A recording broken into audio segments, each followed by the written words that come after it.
Berlatar di wilayah Chennai, cerita diawali dengan memperlihatkan sosok misterius sedang membawa seorang warga lokal yang tanpa sudah tak berdaya saat hendak akan dihabisi saat itu juga.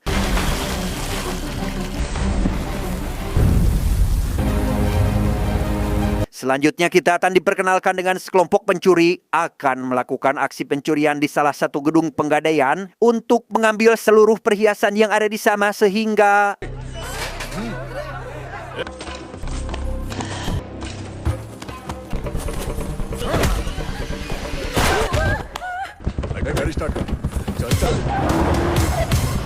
dan kisah akan berfokus pada seorang inspektur polisi bernama Arapindan atau kita panggil saja Pindan. Diketahui Pindan ini adalah sosok polisi yang sangat cerdas, lugas, cepat, dan tak kenal ampun. Hal itu terbukti ketika dirinya mampu dengan mudah menemukan lokasi para pencuri dan akan segera dilakukan aksi penangkapan.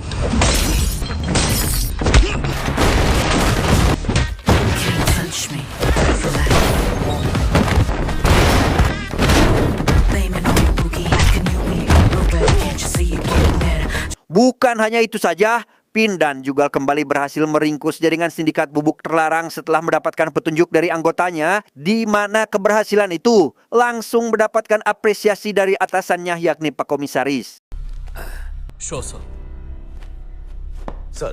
Sementara Pindan berhasil menangkap para pelaku pencurian, ada satu lagi inspektur polisi bernama Kumar mendapat tugas untuk menangkap kasus tewasnya belasan warga tadi kenal dengan pola yang sama, yakni dibawa ke suatu tempat dan dibelem hidup-hidup, namun beliau mendapat kesulitan ketika tak kunjung mendapatkan sebuah petunjuk.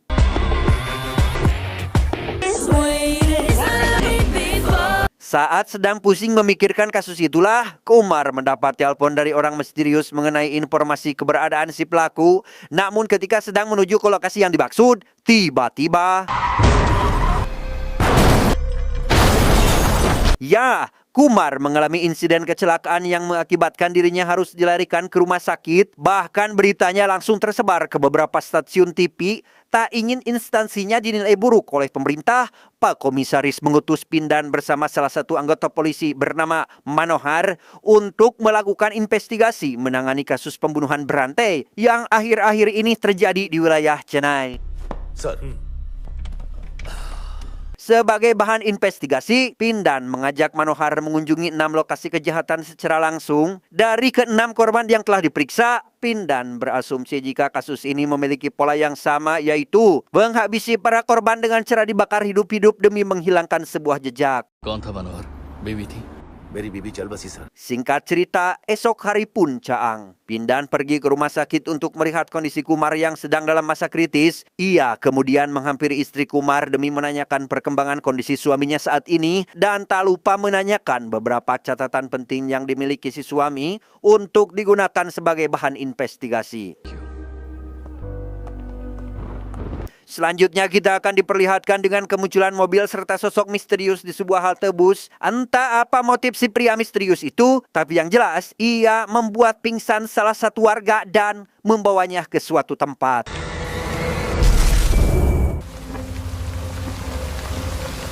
Keesokan harinya, polisi kembali dikejutkan dengan penemuan mayat yang sudah gosong di salah satu gedung terbengkalai. Tak ingin kasus ini terus berlanjut, Pindan pun membawa jasad tersebut ke rumah sakit untuk dilakukan autopsi dan menemukan sebuah plat yang dipasang pada pergelangan kaki si korban. Demi mengetahui data terkait siapa orang yang telah menggunakan plat tersebut, Pindan pergi menemui seorang dokter ahli untuk menanyakannya, termasuk meminta print out data-data orang yang terkait.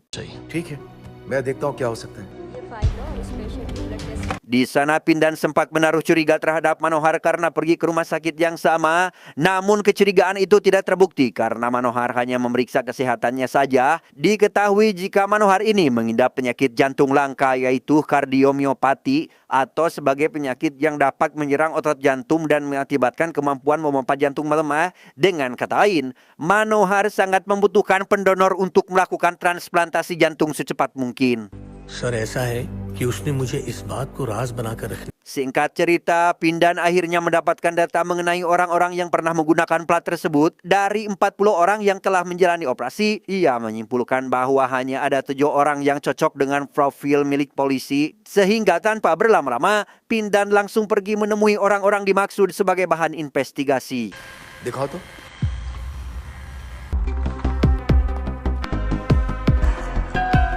Alhasil, Pindan menemukan satu nama yaitu Sudakar alias nama terakhir dari ketujuh pasien yang melakukan operasi. Sehingga tanpa menunggu waktu lama, Pindan ditemani Manohar langsung pergi ke rumah Sudakar untuk dimintai keterangan, di mana sikapnya seketika berubah saat Pindan menemukan foto Surendar sewaktu masih sekolah dasar. Beberapa hari berselang, Pindan kembali menemukan satu lagi jasad korban yang hangus terbakar di gedung yang sama. Ia dibuat heran dengan apa sebenarnya motif si pelaku melakukan ini semua. Demi memperjelas perspektifnya, Pindan bertanya kepada seorang petugas polisi setempat yang kebetulan berada di lokasi, kalau mereka mendapat laporan mengenai orang yang telah hilang. तुम बताओ क्या हुआ? Si petugas menjelaskan jika pada hari kemarin memang ada orang yang mohon maaf memiliki kelainan mental, mengaku telah melihat seorang gadis dipukul oleh seorang pria tak dikenal tepat di samping halte bus. Namun karena laporan tersebut disampaikan oleh orang yang memiliki kelainan, maka tak heran jika Pak Polisi pun tidak menanggapi laporan yang diberikan. Alhasil, Pindan mendapat satu lagi nama, yakni seorang gadis bernama Mira yang diduga akan menjadi korban selanjutnya. Tak ingin ada korban lagi, Pindan langsung bergegas menuju ke rumah Mira demi mendapat informasi sekaligus guna untuk melakukan investigasi lanjutan. Police से झूठ बोलने का अंजाम तो जानती हो ना? Setelah berhasil mendapatkan informasi, Pindan lekas memanggil Sudakar dan Mira ke kantor polisi untuk dimintai keterangan. Ia sadar betul bahwa dari kedua orang tersebut masih menyembunyikan sesuatu kepada pihak kepolisian, apalagi ketika melihat sikap keduanya yang sangat mencurigakan. शुक्लवाओ, खुद ही फैसला करो। मैं सब बताता हूँ। Di situ si pria akhirnya mengaku bahwa dirinya bukanlah Sukandar, melainkan kembarannya yaitu Surendar. Ia juga menjelaskan bagaimana kronologi kakaknya meninggal. Semua berawal dari panggilan misterius yang mengaku telah menyandra Sudakar dan mengancam akan menghabisinya jika Surendar tidak segera pergi ke sebuah mal terbengkalai. Setibanya di lokasi yang dimaksud, Surendar sempat dibuat tak sadarkan diri oleh si pria misterius. Ia kemudian diminta pergi ke salah satu tenda untuk menghabisi seseorang yang sedang disekap. Tak ingin saudaranya dihabisi, maka Surendar dengan terpaksa menuruti apa yang diperintahkan. Si wanita juga mengaku bahwa dirinya bukanlah Mira, melainkan kembarannya, yaitu Tara. Sama seperti yang dialami oleh Surendar, ia juga mendapat ancaman dari si pria misterius yang akan menghabisi saudaranya jika sampai kejadian ini dilaporkan ke pihak berwajib. Masih menggunakan motif yang sama dengan Surendar, Tara pun terpaksa harus menghabisi orang yang sedang disekap oleh si pria misterius demi menyelamatkan nyawa saudaranya sendiri. Setelah Surendar dan Tara menghabisi orang yang disekap, ada sebuah pesan video masuk yang menampilkan bahwa mereka melakukan pembunuhan. Namun hal tak terduga terjadi ketika si pria misterius itu membuka karung yang menutupi wajah si korban yang ternyata... Ya, rupanya orang yang telah dihabisi adalah saudara mereka sendiri. Tak sampai di situ, si pria misterius juga kembali mengancam akan menyerahkan video pembunuhan itu kepada pihak berwajib jika mereka berdua sampai buka mulut soal insiden ini. Dari serangkaian kematian yang terjadi, Pindan berasumsi jika pelakunya masih merupakan teman sekelas mereka berdua, di mana Tara mengaku bahwa dirinya mencurigai seorang anak bernama Benjamin karena sewaktu sekolah dulu, Benjamin pernah memiliki masalah dengan teman-teman sekelasnya. Sadar jika pernyataan yang diberikan oleh mereka masih semu, Pindan berencana pergi ke sekolah yang dimaksud demi mendapatkan informasi serta petunjuk mengenai si Benjamin ini. Setibanya di lokasi, Pindan disambut oleh seorang mantan kepala sekolah sekaligus pendiri yayasan Twin Bird bernama Santi. Kedatangan Pindan ke sini sudah jelas yaitu ingin mencari informasi mengenai mantan muridnya yang bernama Benjamin, sehingga tanpa ada yang ditutup-tutupi lagi, Santi pun mulai menceritakan semuanya dari awal. 23 साल पहले ये खबर सुनते ही काफी parents Tepat saat menghadiri sebuah kompetisi catur, Santi dibuat terkesan dengan seorang anak bernama Benjamin yang memiliki kepintaran dalam olahraga tersebut, sehingga Santi lekas menemui Benjamin dan mendapati jika anak tersebut memiliki saudara kembar yang bernama Prancis. Mengetahui jika kedua anak itu adalah seorang yatim piatu, Santi memutuskan membawa mereka berdua ke yayasan agar mendapat pendidikan serta tempat tinggal yang layak. Di hari pertama Benjamin dan Francis sekolah, Santi lebih dulu memperkenalkan mereka dengan teman-teman barunya. Awalnya kehadiran mereka disambut baik oleh teman-teman kelasnya sebab selalu terlihat ceria dan mudah untuk bergaul. Namun terjadi kecemburuan sosial dari teman-teman kelasnya tatkala Pak Guru seakan mengistimewakan si kembar itu karena prestasi keduanya jauh melebihi teman-teman lainnya. क्योंकि सब लोग मुझे पागल बुला रहे हैं। Suatu malam saat Santi sedang berlatih bersama Benjamin, ia baru sadar bahwa Benjamin selalu memiliki 3 rencana yang telah dipikirkan sebelum bertanding. Di satu sisi, Santi juga baru mengetahui sebuah fakta mengerikan tentang penyakit langka yang dimiliki Francis, yaitu nyctophobia atau ketakutan terlebih terhadap suatu kegelapan. Benjamin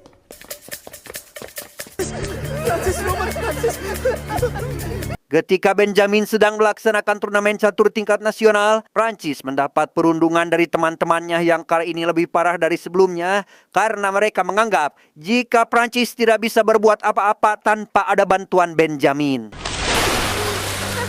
बिल्कुल भी नहीं जानते थे कि वो किस चीज से जूझ रहा है। Sekembalinya dari kejuaraan, ada salah satu teman kelas Benjamin yang mendengar terkait penyakit yang diderita oleh Prancis, yang karena hari itu akan melakukan ujian praktek dan setiap saudara kembar harus dipisah. Si teman pun berniat akan menjahili Prancis sehingga mendengar teriakan dari Prancis, Benjamin dengan cepat berlari ke ruangan fisika dan mendapati saudaranya sudah tak sadarkan diri. Sempat dilarikan ke rumah sakit. Akan tetapi hal itu nampaknya terlambat karena dokter tidak bisa menyelamatkan nyawa saudaranya tersebut.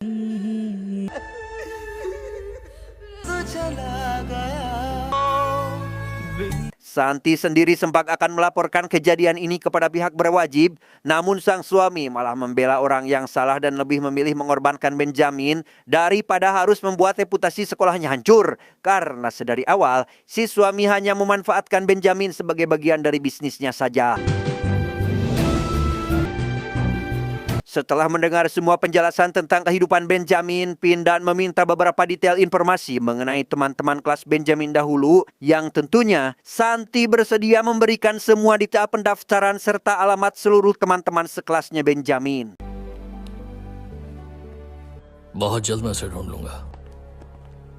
Dari informasi yang didapat, Pindan sadar betul jika serangkaian kematian yang terjadi tepat pada hari ulang tahun para korban, sama halnya ketika Prancis meninggal tepat di hari ulang tahunnya sendiri. Maka dari itu, Manohar diminta mencari keberadaan 6 orang yang tersisa, sedangkan untuk Pindan akan mencari keberadaan 2 saudara kembar terakhir untuk mengamankannya. Orang pertama yang Pindan temui adalah Sanjana dan saudaranya, untuk kemudian menceritakan tentang rentetan kematian yang terjadi kepada setiap saudara kembar. Ia kemudian meminta kepada mereka agar mengungsi ke rumah Manohar untuk sementara waktu sampai Pindan berhasil menemukan keberadaan si Benjamin.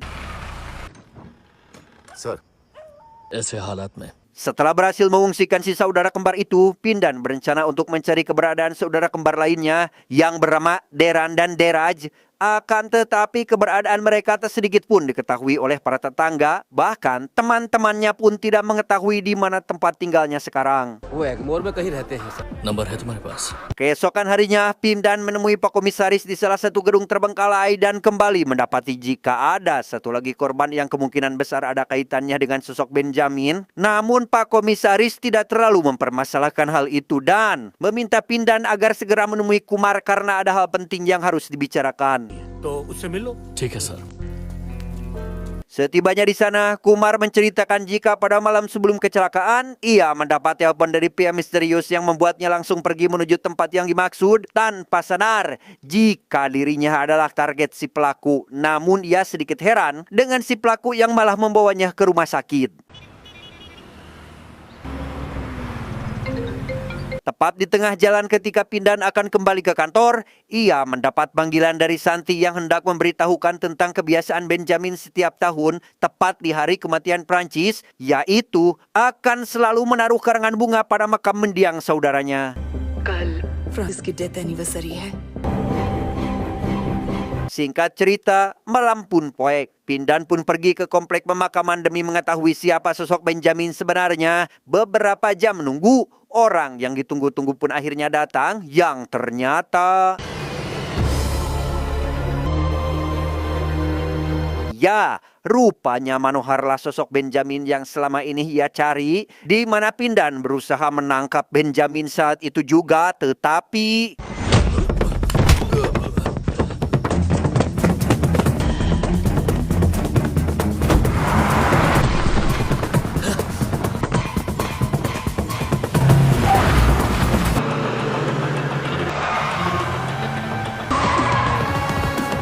Di tengah perjalanan, ia sempat kehilangan jejak dari si Benjamin dan memutuskan untuk pergi ke rumah orang tersebut demi menyelamatkan Sanjana dan si saudara. Setibanya di sana, ia dikejutkan dengan Sanjana dan saudaranya yang sedang disekap oleh Manohar dan tiba-tiba...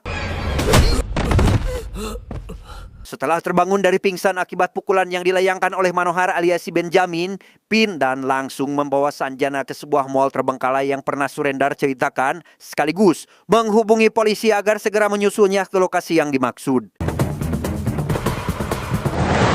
Tiba di sebuah mal terbengkalai, Pindan dengan cepat menghampiri Manohar alias Benjamin dan langsung menghajarnya. Yang karena pria itu berhasil melarikan diri, Pindan pun meminta Sanjana agar menembak target yang akan segera keluar dari dalam lift. Namun apa yang terjadi?